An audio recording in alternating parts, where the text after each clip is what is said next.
last time. Now, any questions, comments, clarifications you need? Okay, fine.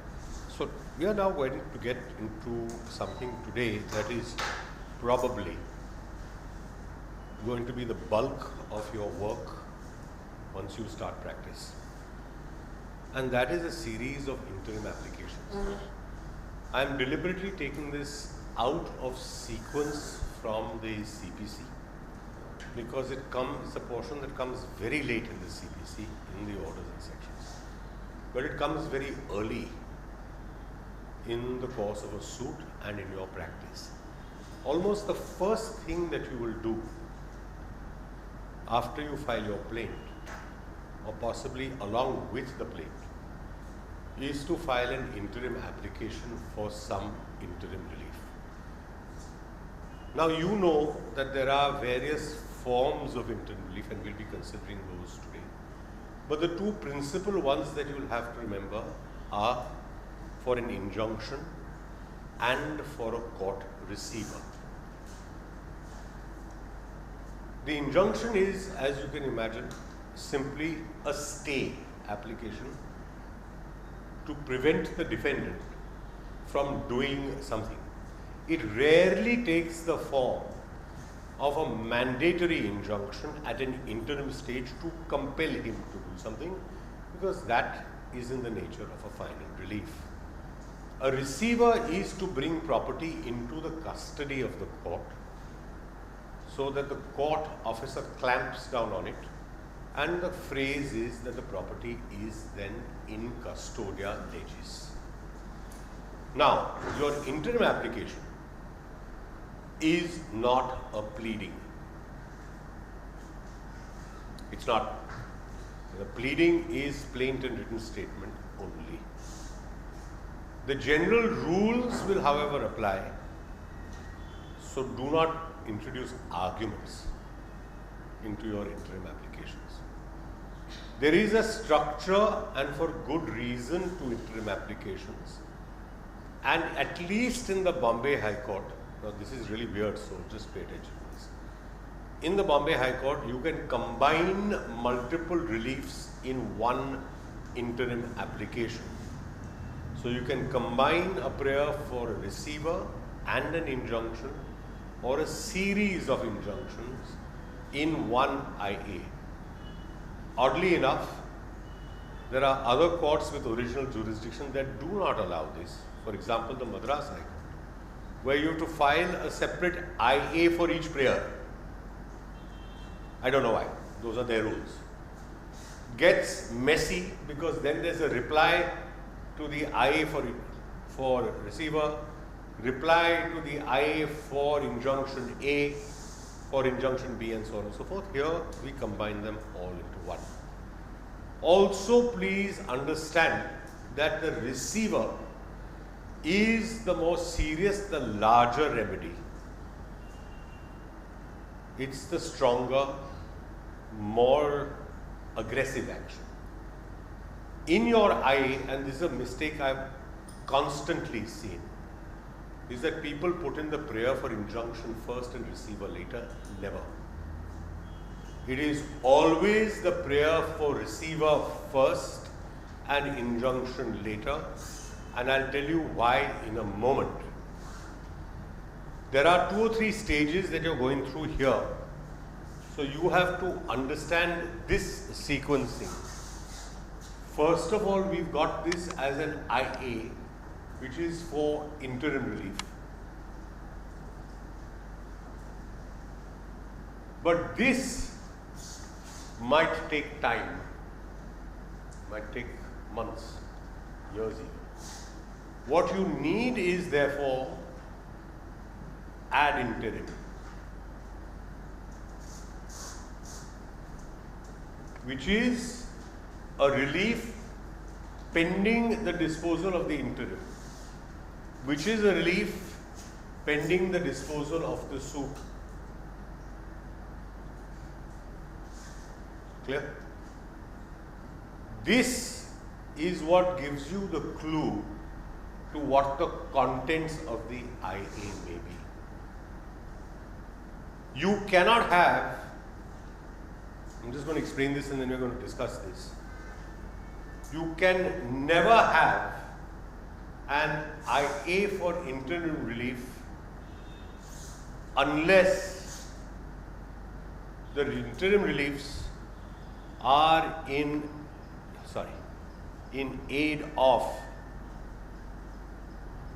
a final relief.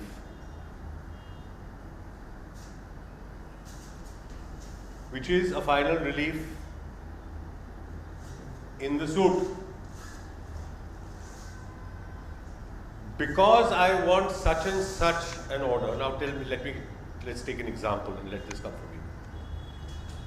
Give me an example of a final relief in a suit and an interim application in aid of that. Permanent injunction and temporary injunction. Something else.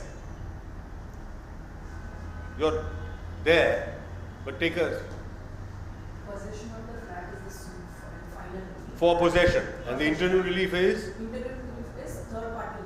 Right. So it's to prevent, or in a suit for specific performance, for an injunction restraining the defendant from parting with possession, alienating, or further encumbering. This is in aid of the final relief, because if you do not get this, your suit may be rendered infructuous. So it always has to be in aid of the final relief. Now, in this interim application, you will be filing affidavits. These are not affidavits of evidence. These affidavits are governed by a rule that nobody looks at, and that's, or order that nobody looks at, and that's Order 19. So please look at Order 19 first before we get anywhere else.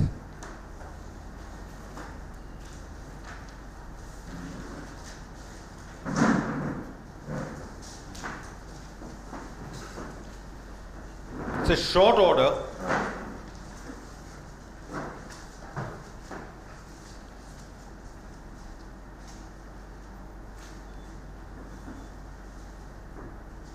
And I particularly need you to look at Order 19, Rule 3.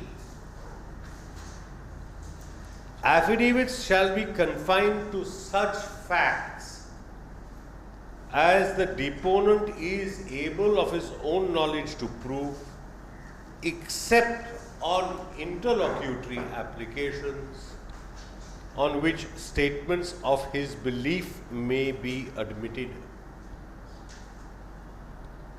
The costs of every affidavit which unnecessarily set forth matters of hearsay or argumentative, or copies or extracts, shall be paid. Nobody looks at this. And yet you bang in all your arguments, your hearsay, all the rest of this.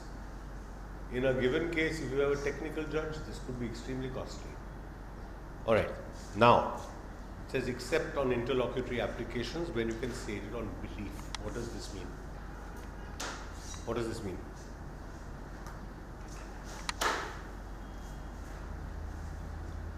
We are dealing with both these concepts here, so let's be clear about them.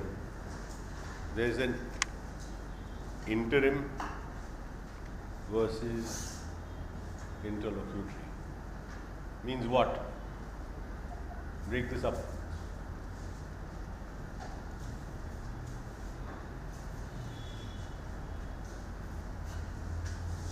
They're not necessarily interchangeable. Interim defines a stage, meaning that which is not final is interim. Interlocutory is slightly different. It's also not final, but it is, as the word suggests, between locutions till we speak again, till the court considers it further. This is essentially the difference between interim and interlocutory. Now, receivers are not granted for the asking. A receiver is a very serious business. You may not, it is not often, it's a really strong case, where you will get an ad interim receiver. But every interim application, every interlocutory application has certain ingredients without which relief is not possible. What are those? To get this kind of a relief of injunction or receiver, and we'll come to arrest and attachment before judgment in a bit also today, there are 2 or 3 things that you need to make out in your application. What are those? That's the third. Also another one. The first thing is that you make out a strong prima facie case. Now, what does a prima facie case mean? This is a commonly used Latinism without much understanding on the face of it. Prima is first, at first impressions, which means what? Without going into the depth and the piece of Without a more detailed examination on a broad assessment, I have a prima facie case means what? Are you trying to establish here that you are definitely going to succeed in the suit?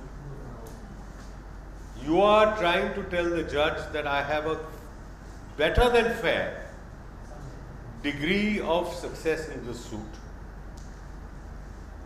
I have a rock solid cause of action. The second component of this, irreparable injury or prejudice, which means what? If the relief is not granted, he will suffer some injury. I will, if I do not get this relief, I will be put to significant loss or hardship. Example.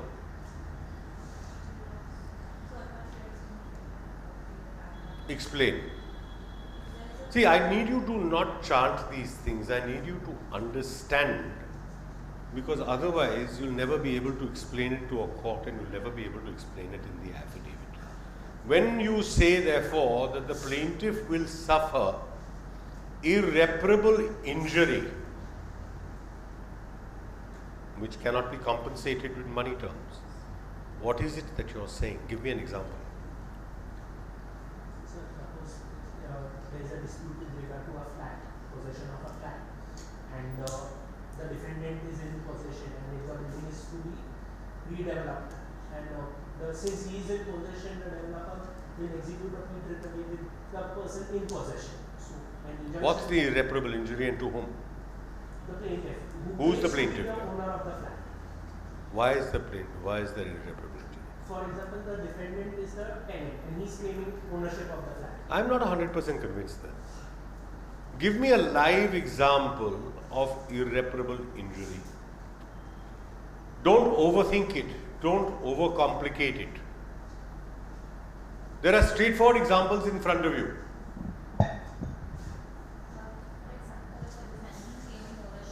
No, just simplify. Take a defamation action. I need an injunction to stop the defendant from repeating what I am saying is defamatory, because otherwise I am suffering loss. Take the simplest example, don't overthink this. We are not here to create real world examples. You have to get the concepts incorrect. Irreparable injury is to say that if I don't get this, I am going to suffer. And you have to make that clear. And no amount of money is going to compensate me for the damage that is caused. Okay? So you got prima facie case as one. Irreparable or irretrievable, irreparable, let us say, injury. And what's the third? Explain that one now. Balance of convenience. means what? This is different from this. The two are not the same. Balance of convenience do not confuse with irreparable injury. What is the balance of convenience? Again, see, you've picked up all these phrases. I have a stronger case than the opposite. No. Means that the other side will not suffer for what if they are told not to act, nothing will happen. No. Partly there. It's a balancing test. Take the competing cases of the plaintiff and the defendant. If I don't get the relief that I want, I will suffer greatly, whereas if the relief I want is granted, no real or significant prejudice will be caused to the defendant. Therefore, the balance of convenience lies with the plaintiff. Convenience is not to be misunderstood as something that is merely comfortable or easy. It is convenience in law. It is just and convenient is a phrase that you use in interim applications. Be careful when you use these phrases. I'm coming to that in a moment.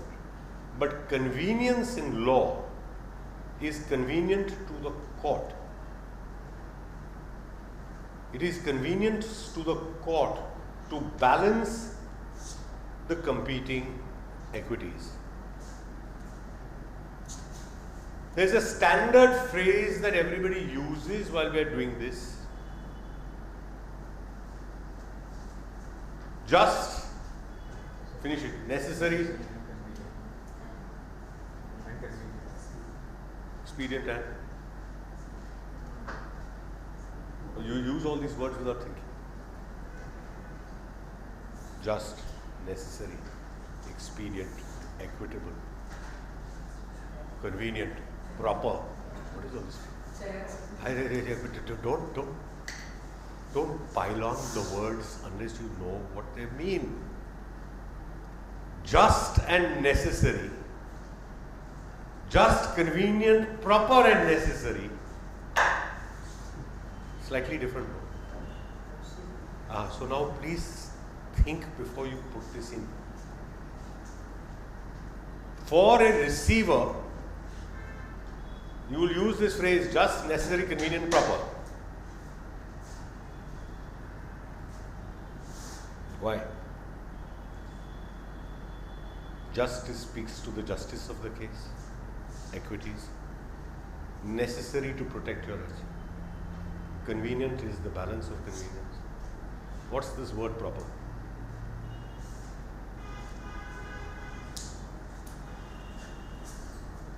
Don't bang in words in law and in pleadings unless you know exactly what they mean.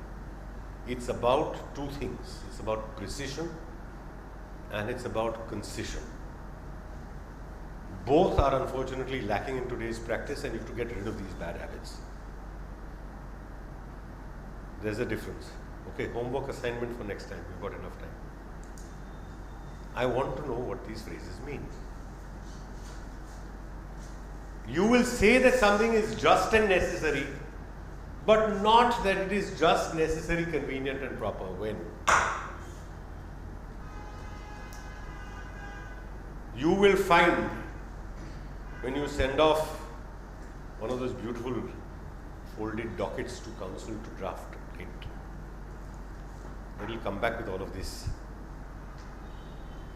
And you will say, my God, he doesn't know law. I know more than he does. That's what we are preparing you for. So you can correct what counsel does not understand. These are distinct phrases. Be clear about when we are using them. All right, now, this is the hard part. A receiver will be granted in what circumstances? Now, first of all, look at the structure of this. Start with Order 38. We are not going in this sequence. I just want to tell you the sequence in which they are placed. Order 38 will be arrest and attachment before judgment. We'll come to that in a moment. Order 39 is temporary injunctions. And look at those words. Temporary injunctions, and it doesn't say interim orders. It says interlocutory orders. Therefore, the distinction. And order 40 is for receivers. All right? Now, part of what I'm telling you is going to be answered here, but when would you ask for a receiver?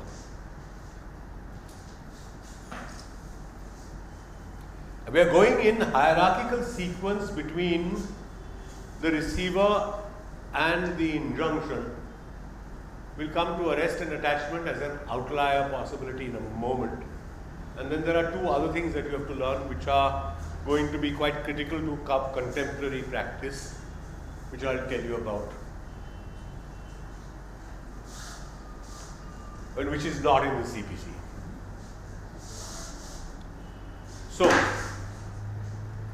what's happening first of all with the receiver? Understand this. The receiver is basically that it gets locked into a court. The receiver is an agent of the court. You have different types of receiver. A receiver may take actual possession throughout everybody.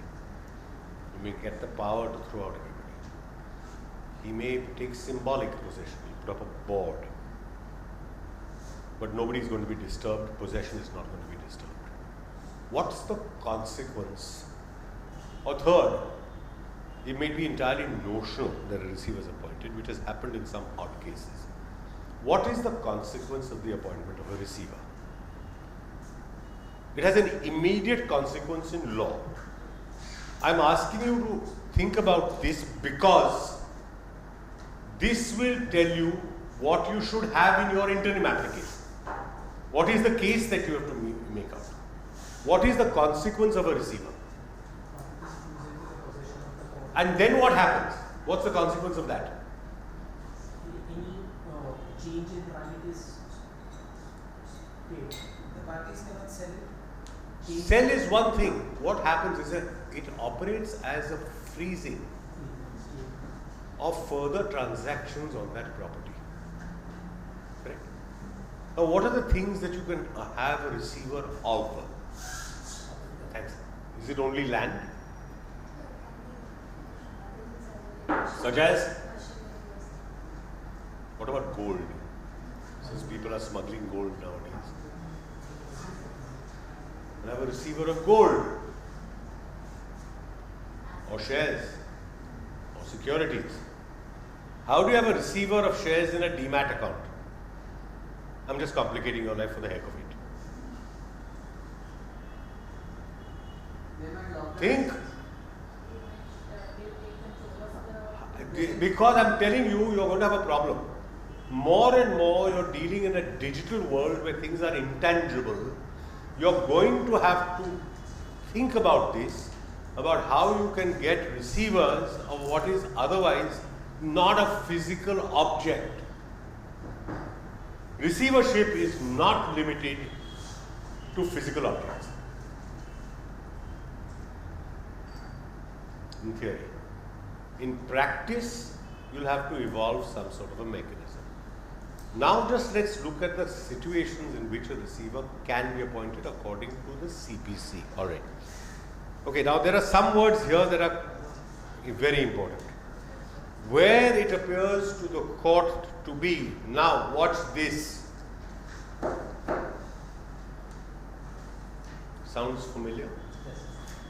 Just and convenient. It does not say necessary. Do not in your prayers for a receiver say it is just, necessary, convenient and proper. That's not the CPC.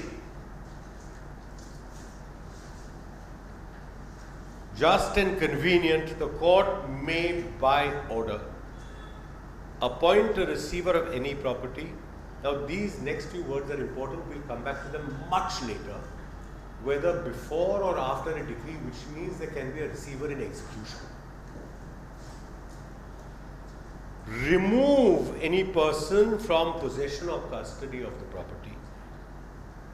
Commit the same to the possession, custody or management of the receiver, and D. Confer upon the receiver all such powers as to bringing and defending suits for the realization, management, protection, preservation, improvement of the property, the collection of rents and profits, the application and disposal of such rents and profits, and the execution of documents as the owner himself has, or such of those powers as the court thinks fit. Now, a receiver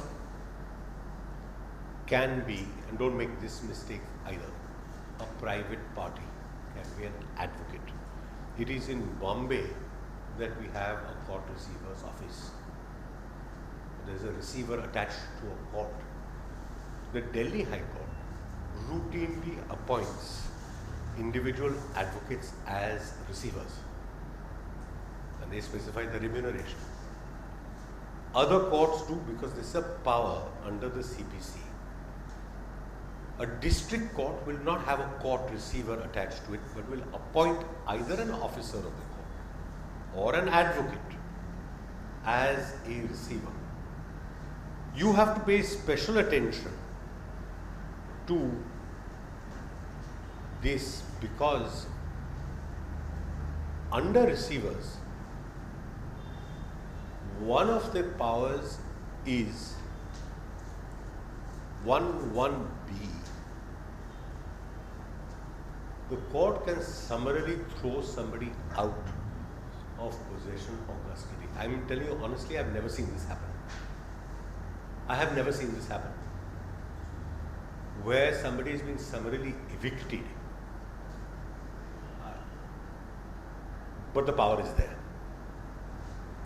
More often, you will have an order under prayers A, in clauses A, C, or D, where a person is appointed as a receiver of the property,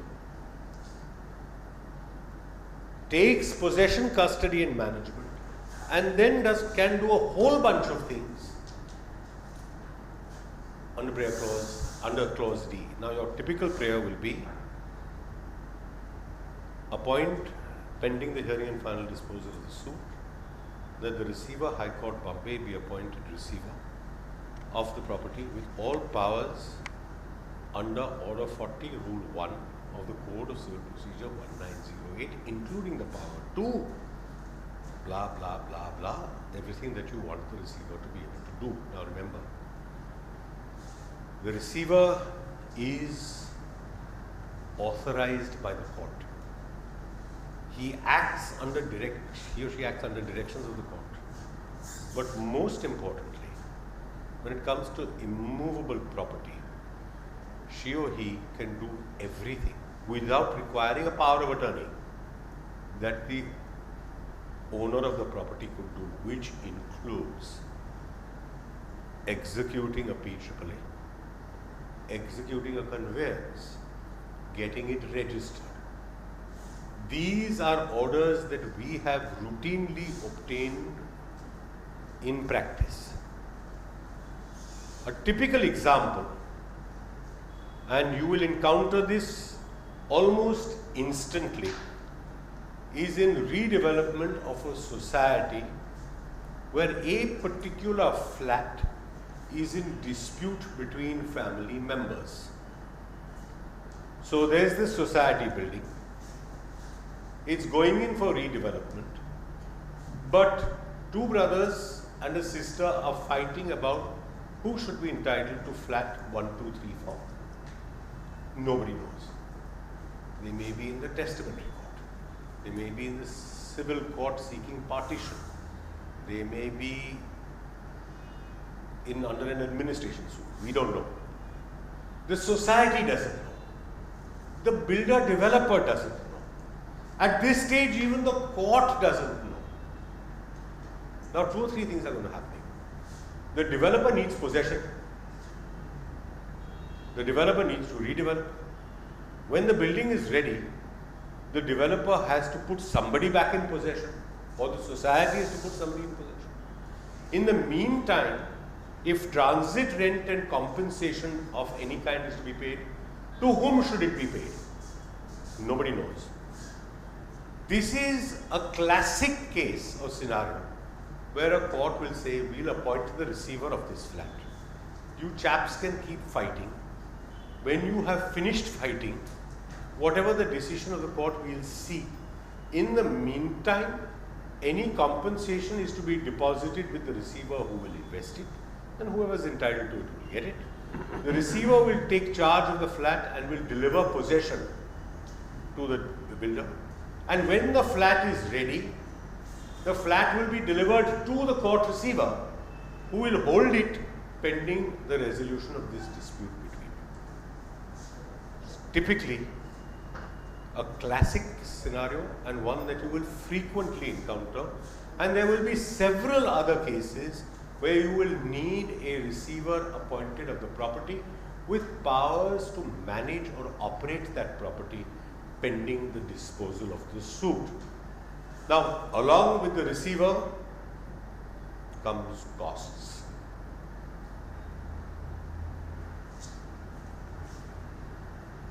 You know, they're all Spider-Man fans. With great power comes great responsibility. With court receivers comes costs. Remember this formula. Serious amounts of costs.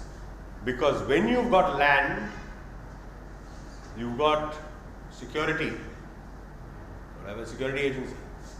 If you've got plant and machinery, you've got security plus insurance. You need somebody to be able to operate that machinery. Receivers can also, under directions of the court, auction property.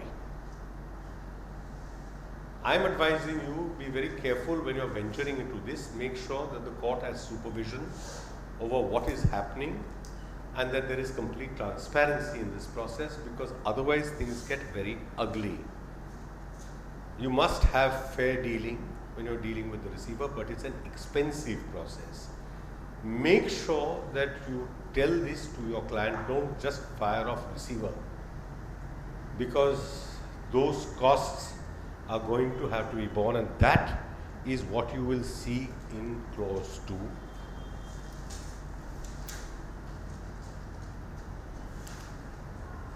And in clause 3, duties involves payouts by a receiver.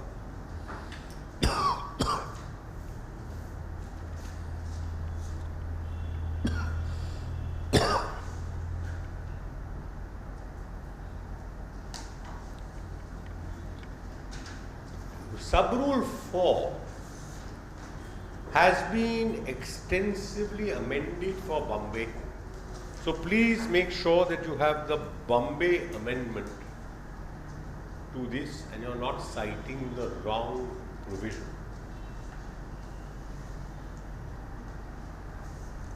Generally, you would include a prayer for a receiver in an appropriate case, but you may or may not press for it immediately. What you will instead almost always seek in a suit other than a summary suit, which we will be discussing later, is an injunction. Now for this, come to Order 39. And there are 2 or 3 things here that we have to look at. So please make a note of Order 39 Rule 1, Order 39 Rule 2-A, and Order 39 Rule 3, because these are important both from a practice point of view and the exam point of view. I want to highlight for you at this stage something we discussed a few minutes ago, which is the caption above Order 39, Rule 6, which is interlocutory orders. And when we come to this in a minute, you will see that these are essentially designed to be orders passed under continual supervision of the court, where courts make orders periodically till the final result is achieved. Therefore, interlocutory orders. Till we speak again. All right. Now, unlike Order 40, Order 39 does not use the words. It doesn't. So, where in any suit it is proved by affidavit, Order 19, which is what we saw, facts by a person who can depose to them to his knowledge. Now, look at these categories. That any property in dispute in a suit is in danger of being wasted, damaged or alienated or wrongfully sold in execution of a decree. That the defendant threatens or intends to remove or dispose of his property with a view to defrauding his creditors. That the defendant threatens to dispossess the plaintiff or otherwise cause injury to the plaintiff in relation to any property in dispute in the suit. The court may by order grant a temporary injunction to restrain such act or make such other order for the purposes of, now these words are important, staying and preventing the so and so, so and so, so and so in relation to the property in the suit until the disposal of the suit or until further orders. Now just pause. In practice, you'll file a suit, you'll go in and you'll ask for circulation for ad interim relief. And you will seek an ad interim injunction, which is an immediate injunction operative for a fixed period of time, 2 weeks, 3 weeks, 4 weeks, till the IA can be heard. When this will be confirmed or vacated. Again, in Bombay, the practice is you don't need a separate IA. In other courts, you need an IA to vacate an injunction already granted. Be careful, watch out for local procedures. Now, what are these three categories here? There is a danger of property being wasted, damaged, alienated, or wrongfully sold in execution of a decree. Or he is trying to defraud his creditors by moving property, removing or disposing of property, or the plaintiff is being threatened with dispossession or injury. Injury can be of any kind, any civil injury which gives rise to a civil remedy. For example, that suit for defamation that we spoke about. Another example would be an action in trespass. Injunction, restrain him from trespassing upon my land. Nuisance. These are all actions in tort. You can have similar injunctions also for contractual terms. Prevent them from breaching or threatens to breach or commit a breach of a fundamental term of a contract. I have an injunction seeking that. And the court has wide power to fashion, this is not constrained, this is not straitjacketed. Now, Subrule 2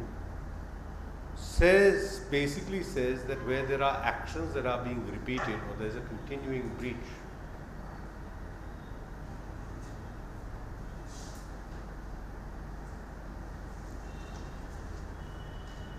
of a contract or injury complained of arising out of the same contract or relating to the same property or right, typically intellectual property rights under a franchise agreement, where somebody, the franchisee, is damaging the intellectual property rights and is doing so on a daily basis. For example, using the brand or the logo, although no longer entitled to do so, is a continuing wrong, you will seek an injunction for this. Alright. Now, please look at 3 very carefully. This is another phrase that is widely misunderstood, and I'm going to spend some time on this just now so that you have absolute clarity about where we're going with this. Rule 3 says that before, now just look at the word, the court shall, in all cases, but then immediately there's an exception. Except where it appears that the object of granting the injunction would be defeated by the delay. Before granting an injunction, direct notice of the application for the same to be given to the opposite party. Why? Why do we need this?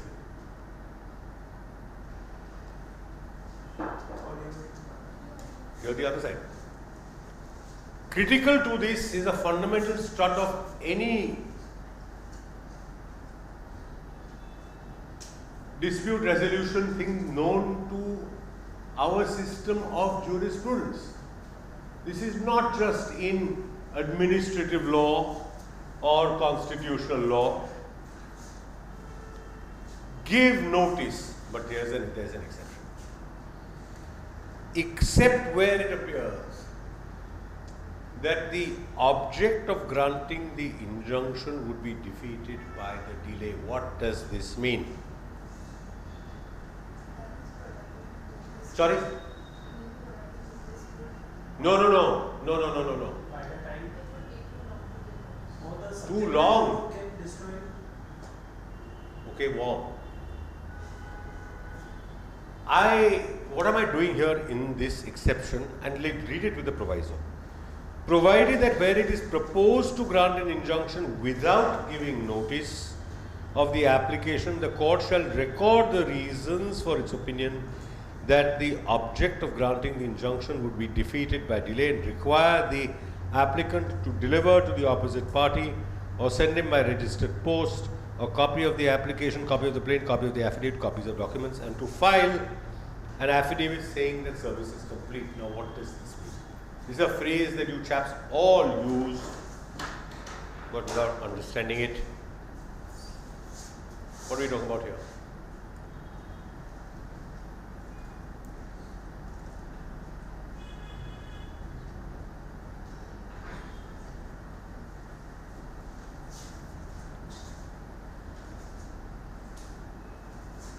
Commonly mistaken for I was not heard, therefore it's ex parte, totally wrong. Ex parte is without notice. If you've been given notice and you've chosen not to show up, that's not an ex parte order, technically. We call these in common parlance ex parte decrees. It's actually a decree on default of the defendant to enter appearance, put in a written statement, or to appear at a hearing. We call them ex parte decrees. Ex parte actually means without notice.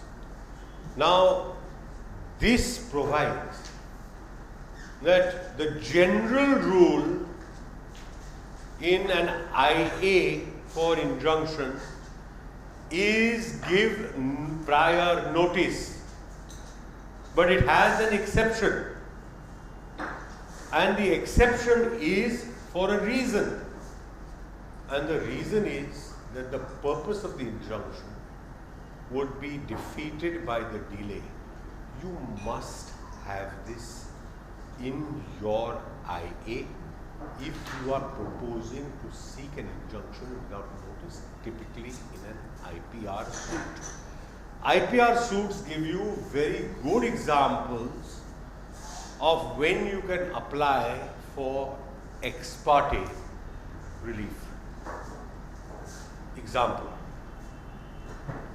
the defendant is dealing in counterfeit goods of Asian Paints or Hindustan Unilever. If I give notice those goods will disappear.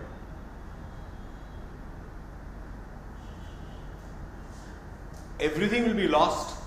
My suit will become infructuous. Allow me to move ex parte without notice. Now, I've delivered a judgment on this, and it's based on English law because I found that there is a common misunderstanding in India that ex parte means you don't have to do anything. You just say, I'm not giving notice. And the purpose of my application would be defeated by the delay involved in giving. Incorrect.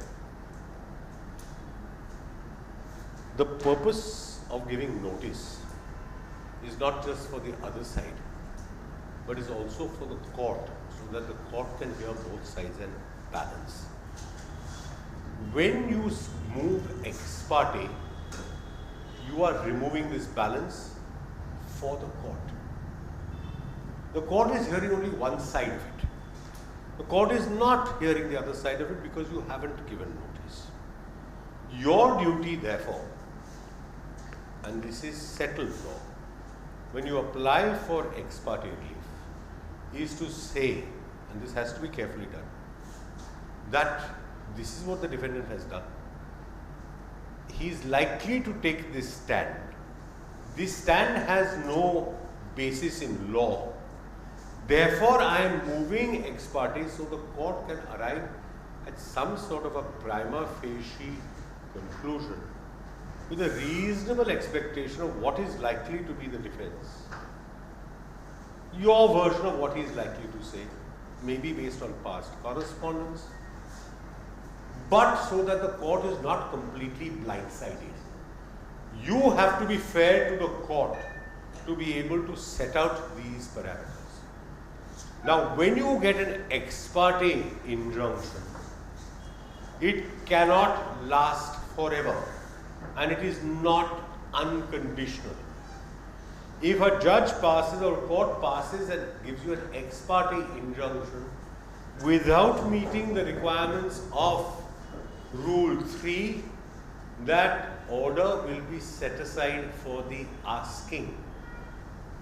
If you move ex parte and the court grants it, the court must do 2 or 3 things. The court must ask you to give notice and serve, and to file an affidavit proving that you have served, and generally will time limit the ad interim ex parte injunction so that it doesn't continue forever. Imagine you are the defendant and you have this open-ended ad interim injunction against you without you being heard. I mean, you would be in a complete state along with your client saying, what kind of an order is this? I'm not even given a minimal opportunity to explain myself or to show the court why this injunction ought not to continue. Therefore, these rules are important, and the order itself must say that I, the judge, am satisfied that the purpose of the injunction sought would be defeated by the delay involved in giving notice. And therefore, I am giving this as a time-limited injunction subject to these conditions, that before the next date you will serve copies and file an affidavit proving service. That is the only way an ex parte ad interim injunction works. Okay, now, Rule 3A, nobody follows anywhere in this country, that an application for injunction must be disposed of within 30 days. Nice to know for exams. Don't you dare show it to a judge. But 4 is important because the injunction is not written in stone. It can always be discharged, varied, or set aside. at any time. Now, interlocutory orders are orders where there is a power of an interim sale. This is a very rare occurrence where property is sold in the interim, and typically this would involve property which is perishable by its very nature, or something that is in immediate need of sale for other reasons. Otherwise, interim sales almost never happen for obvious reasons. Then, 7 says that the subject matter of the suit may be subjected to orders of detention, preservation, inspection, and these are all interlocutory orders because they keep going on under the supervision of the court, one order building on the next. Now, at this point, you have to understand that there are 2 other important dimensions that have come into our jurisprudence but which are not in the CPC. Both are relatively recent evolutions from common law, but have been through decisions of various courts, High Court, Supreme Court, been accepted as part of our jurisprudence. Both deal with injunctions, and these are what are called Mareva injunctions after the case, and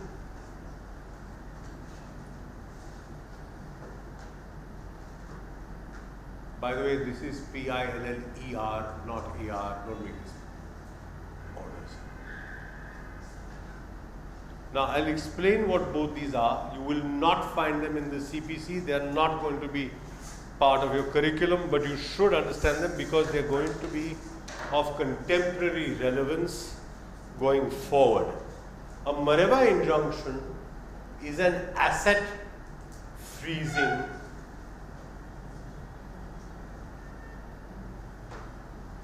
order. What? This is repeatedly asked. Is it? Yeah. Mareva? I didn't even know that. So, is an asset freezing order. Now, it is not security. It is not a bully boy intimidation tactic. It's not meant to pressurize the defendant. It is not a forfeiture of assets. It is based on this assumption, one of 2 things. In the classical mold, that assets are being moved out of jurisdiction. Once the defendant has notice, assets are being moved away or squirreled away, therefore freeze assets. And I have, or alternatively, I have a very strong sense, chance of success. The defendant's assets are going to be insufficient to satisfy my claim when I get a decree. So at least to this extent, freeze the assets. Clear about these 2?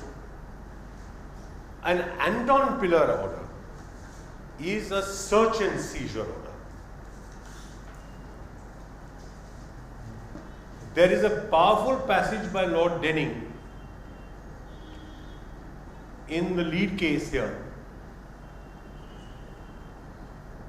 And if you want, next time we'll look at this a little more closely, but these are important orders. And I'll tell you where they come in. Now, both these orders are typically ex parte. Typically. They are extremely aggressive because without notice to the defendant, you're the defendant. Now you're getting this coming at you. Ex parte search and seizure orders of your premises and ex parte orders freezing your assets. This English judges have described as the nuclear missiles of common law jurisprudence because they can be extremely detrimental to a defendant. You need to portray a one-sided case you get this kind of an ex parte order, and I'll tell you where this happens. If your client is a software company, classic example, Microsoft, Adobe, AutoCAD, which demand licensed products, but you know people are using unlicensed software, you will get an Anton killer order from a court saying we have reason to believe that so and so is using unlicensed software. Ex parte gave me orders to search the premises and seize all devices on which the software is installed. Till I check. Laptops, mobile phones, computers, desktops, all in one. This whole swarm of people coming and start doing this. The two are often combined. Naturally. Because if you're going to ask for this, you're going to make out a case for a Mareva injunction saying, typically, that look, I'm going to succeed in my suit in damages. He doesn't have assets to satisfy my claim. Please grant me an order freezing his assets wherever they may be. Now, imagine that you're on the wrong side of this. Imagine that you're the defendant and you're confronted with this. This really is a set of orders that cuts a defendant off at the knees. It's very difficult to dig yourself out of a hole like this. You would have to come back to court generally to show that what the plaintiff has done is an abuse of the process of the court, because the Mareva injunction is fundamentally postulated on this, that you, the court, will be left with an empty decree because the defendant is abusing the process by moving assets away from your jurisdiction. So as a defendant, you would have to come back and meet this kind of a formidable mountain of a case. But if you're for the plaintiff, this is something that you can pitch for, but I'm warning you. Indian judges are reluctant, except in cases like software licensing, to grant very wide orders like this, because the resultant damage can be quite devastating. Now, make a distinction between this and Order 38, which is arrest and attachment before judgment. I am not going to bother with the arrest portion of this because that's fairly self-evident, and I have almost never seen. Oh, sorry. I'm sorry. Go back to injunction. I forgot. There is two more things. You have to see Order 39, Rule 2-A, which is very important. It mirrors the contempt jurisdiction of a court and says that if the defendant, despite the injunction, with notice, after notice, before notice, whatever, after service, is in breach, then the court can take a series of measures, including attachment, detention in civil prison, and so on. So typically, when there is a breach of an injunction, you would file another IA which would combine reliefs in contempt and under Order 39, Rule 2-A. They are mirror images. Okay, now let's go to 38 quickly. And look at this is in two parts. The first part is arrest before judgment, and it's personal to the defendant. Order 30, the second part from 5 onwards is attachment before judgment, or as we know it, ABJ. It is widely misunderstood and frequently flung about without thought, but it doesn't operate like that. It can be done at any stage of the suit. That's the first thing. It doesn't have to be done immediately. Second, you as the plaintiff have to be able to satisfy the court about the conduct and intent of the defendant. That's essential to an ABJ. You can't go on supposition and say, oh, you know, I saw this advertisement, oh, I saw this, and therefore this, and therefore it doesn't work like this. You have to satisfy the court that the defendant intends to obstruct or delay the execution of a decree that may be passed, yet to be passed, going to be passed, but he is trying to defeat it. It is very similar to this position.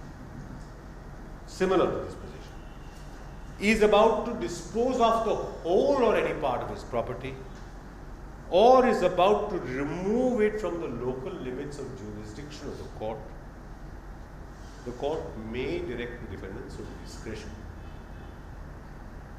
to furnish security, give us the value, or to produce the property or a portion of it.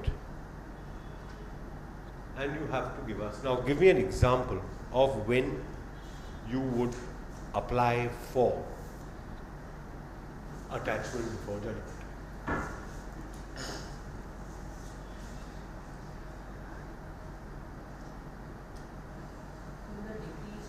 No, this is not. This is attachment before judgment.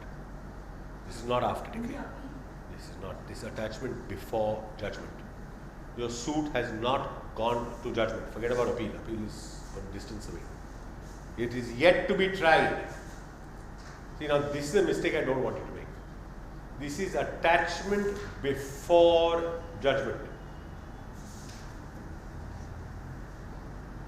Think of an instance where you would apply for ABJ. In a summary suit, you would never apply for ABJ. You would get a decree. You would have a summons for judgment. You would apply for summons, you would get a decree. Sorry? IP related suits. That's not attachment before judgment. What is the case for ABJ there? What is the case? Work backwards. In a suit for specific performance to buy or sell the property so that the other party does not sell it off. Wouldn't an injunction suffice? The injunction would suffice. The injunction would suffice. Why would you go to attachment? Please understand, what is happening with attachment before judgment? We've discussed this. We've seen receiver. Specific performance would receiver. Injunction. Yes. Why do you need ABJ? When defendant is unable to pay and that particular property has to be attached so that it can be saved for the payment. Too vague. If the defendant knows a certain amount of money, he knows he'll have to pay up, so he just disposes of his assets so that if the order is passed, he doesn't have to pay. So he starts disposing of assets, and these are the only assets that he's got, or starts draining bank accounts.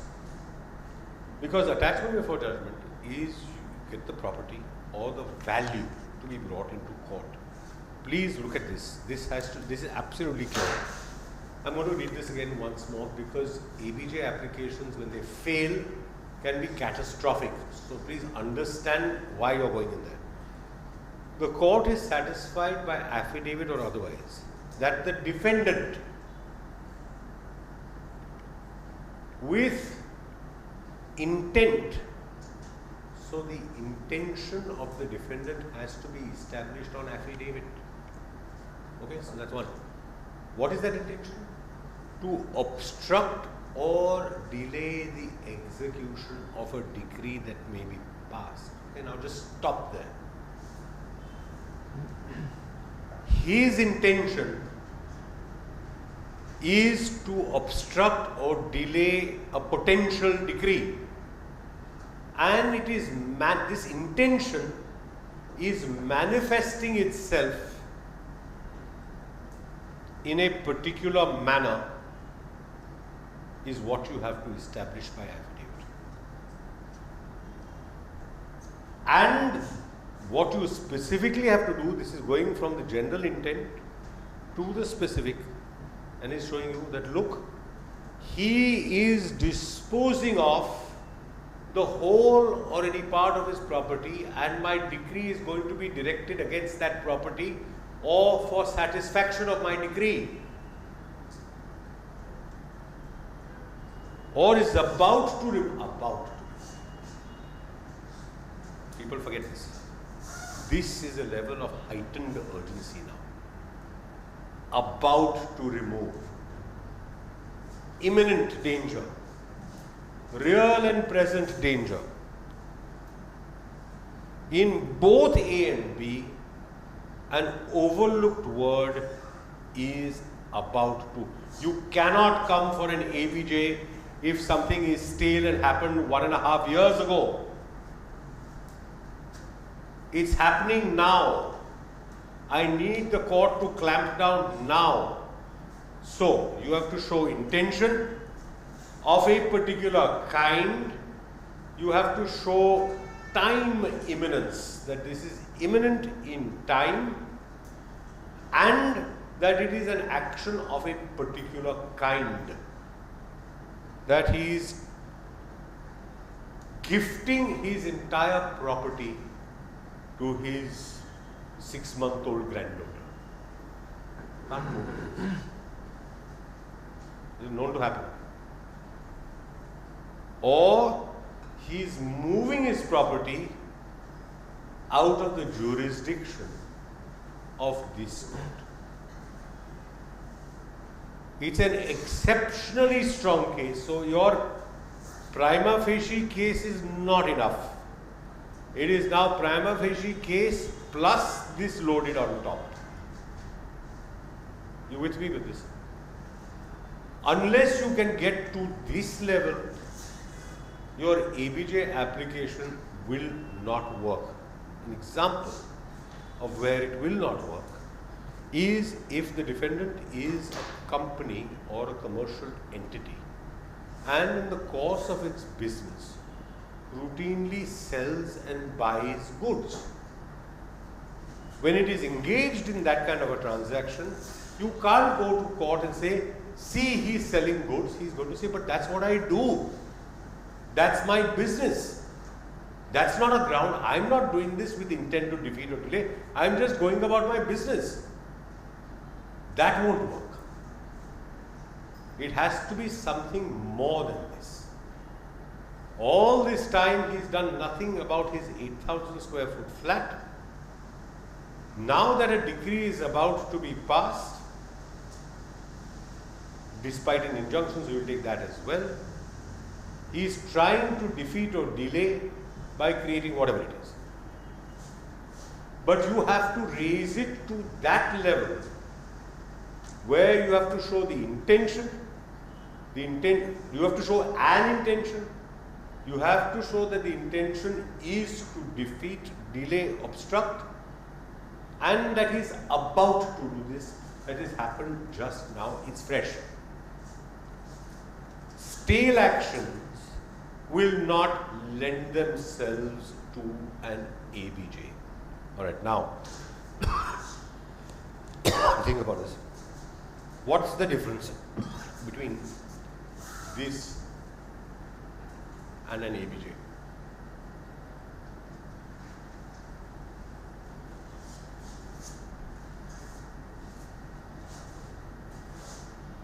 What's the difference between a Mareva injunction?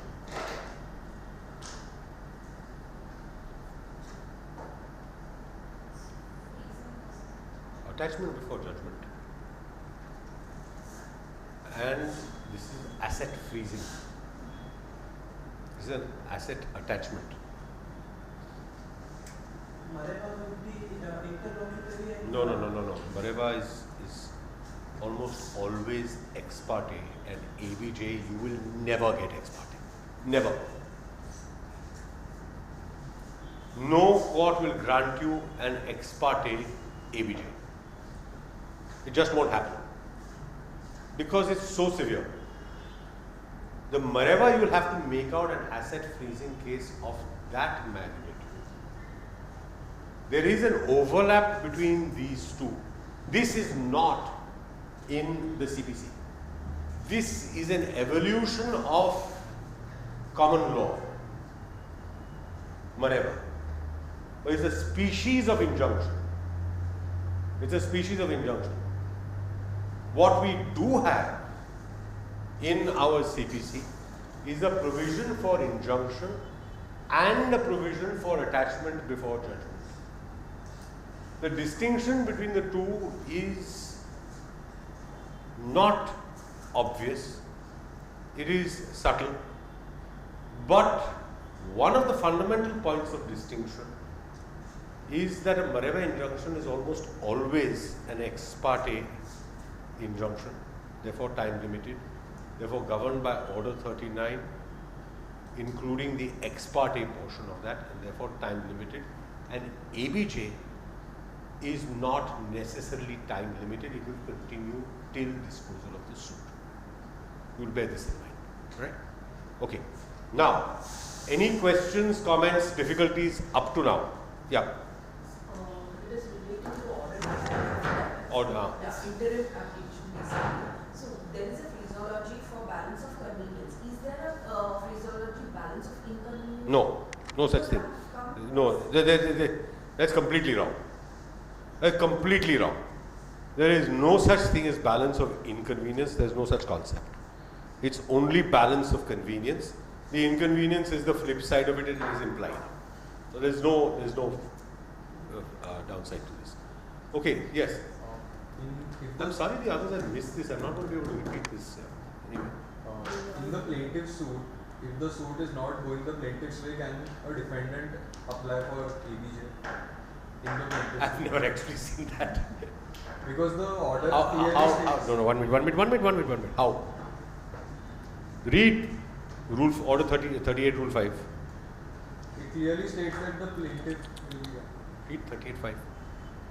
Court is satisfied by affidavit or otherwise that the defendant will injure, not that a party. It might happen if there is a counterclaim. yeah. In which case, the counterclaimant, the original defendant, is a plaintiff. I have never seen an ABJ application in a counterclaim. Never. I don't know if you have. I've never encountered it. Never. So it's not coming in the exams. Forget it. But these chaps haven't seen it. Why? None of us have seen it. Technically possible. Theoretically possible. But only if there's a counterclaim. So what will be the difference between ad interim relief order and status quo order? Okay. Status quo order, very good question actually. What is a status quo order? The Supreme Court has repeatedly said that orders of this kind, saying ordering the status quo, should not be passed because nobody knows what the status quo is. Now, status quo basically means keep things as they are on the date of the order. But this has been a view to which I have subscribed, hinted at by the Supreme Court, but more firmly enunciated by other high courts and by our high court, which is that please define the status quo. When you say that the status quo shall be maintained, the order should be the present status quo is to be maintained until further orders, namely, and then you set out what is that status quo. That the plaintiff will not enter into the property, the defendant will not part with possession, the defendant may allow guests but will not allow anyone to reside permanently, etc., etc. If you don't do this, you will always lead to further arguments about whether there was a violation of the status quo or not. A status quo order is therefore not a different species of order. The status quo order is an interim or ad interim preservation of things as they currently stand on that date. That's all there is to it. Yes, anything else? Okay, now when are we doing next June? Alright, so listen, we're all good luck with your exams. We're going to pick this up after on the other side. Fair warning, it gets really technical. We're going to do summary suits. Once we get into judgment, order and decree, it's mind-numbing. Have a look, just to give you an idea of what lies ahead, just have a look at the definitions. What? No, we'll get to mean province. Or just let me just see. Alright, let's look at this. Decree. So now wait, there's a sequence in which you read this, okay? So first read judgment. Judgment means the statement given by a judge on the grounds, please don't misunderstand this word on the grounds, it says off the grounds, or means the grounds given by the judge for a decree or order. I'm translating. Now look at decree. Decree is the formal expression of an adjudication which, so far as regards the court, conclusively determines the rights of the parties with regard to all or any of the matters in controversy in the suit, and may be either preliminary or final, as if this was not confusing enough as on its own. And it shall be deemed to include the rejection of the plaint and the determination of any question within 144, but shall not include an adjudication from which an appeal lies as an appeal from an order. Is your head spinning yet? Should be. Or any order of dismissal for default. And if this is not clear enough, we now have an explanation. A decree is preliminary when further proceedings have to be taken before the suit can be. Thank you very much. It is final when such adjudication completely disposes of the suit. Now look at order. Order means the formal expression of any decision of a civil court which is not a decree. Clear, no? Clear? No. This is going to take an hour, or the better part of. And I need the commercial courts act. Because we are going to look at summary suits and summary procedures separately, and we're going to look at the Commercial Courts Act, because some of this changes for that, and a lot of your work will be in that. Now, how long till the next set of exams? We have enough time. How many of you have actually done a trial?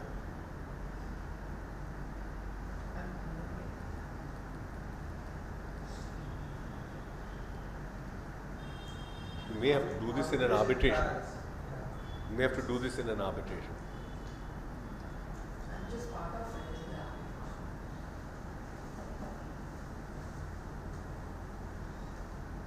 Because crucial to this, and when we'll wrap it up, we'll see this. You remember we discussed this entire concept of your pleadings must have state material facts but not evidence.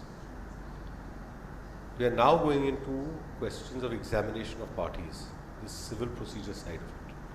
But this has to be read with the evidence side of it, and has to be understood.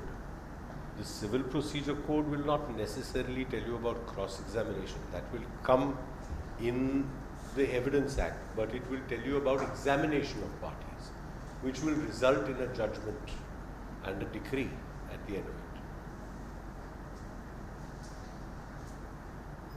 So we are going to have to do this as well.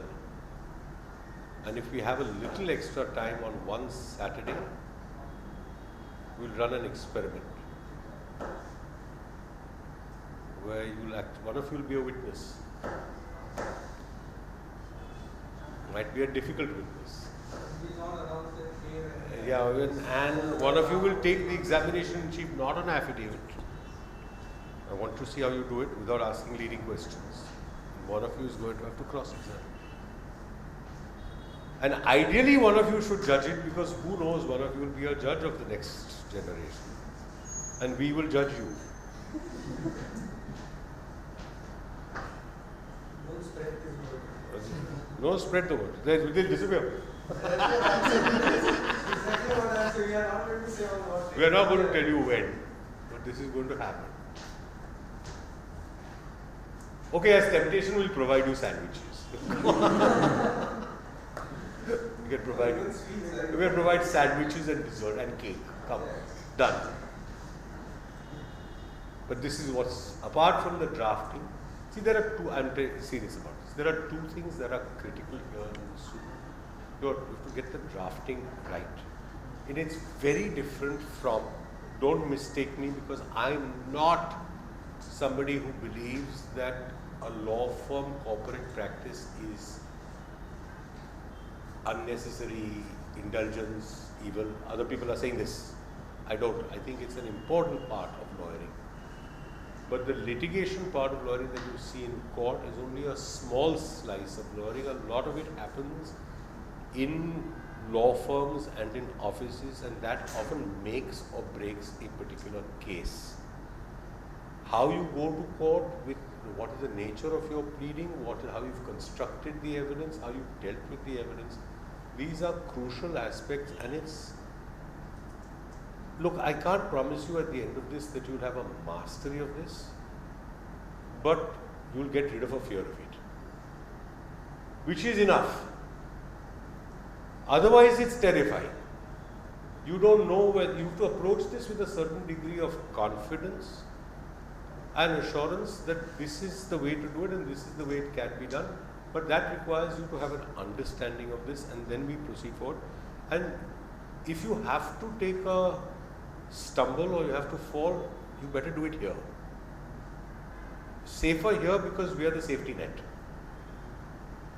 Don't try and learn the hard way in court or in an arbitration. Really don't see any reason for it. If you can avoid that, we'll try and make it happen here. So don't, everyone's going to make mistakes. And we've forgotten about routine things like maintenance of records in a trial. I'll tell you about that at the end. And as a result, it's going to be the last lecture, which is your paper management in litigations. Bad cases are lost because they're just badly managed. You can't find documents, you can't trace documents, you don't know what's what and what's where.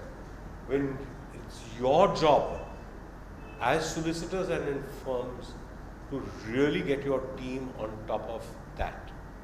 And there are some tricks there, and you have really useful tools between Excel, OneNote, Google Sheets that can make this much simpler than it was back in the day when we started and used to use huge ledgers to keep tracks of which document was in what trunk. No, because you've got them digitally now, it's actually much simpler, but that means your hard disks have to be organized in, and you have to have certain folder structures to how you're going about this. I'm not talking about doing this manually at all. I'm telling you what's the way to organize yourselves digitally on this. That's going to be the last way. Alright, see you then. We'll fix up a date in June whenever you're back.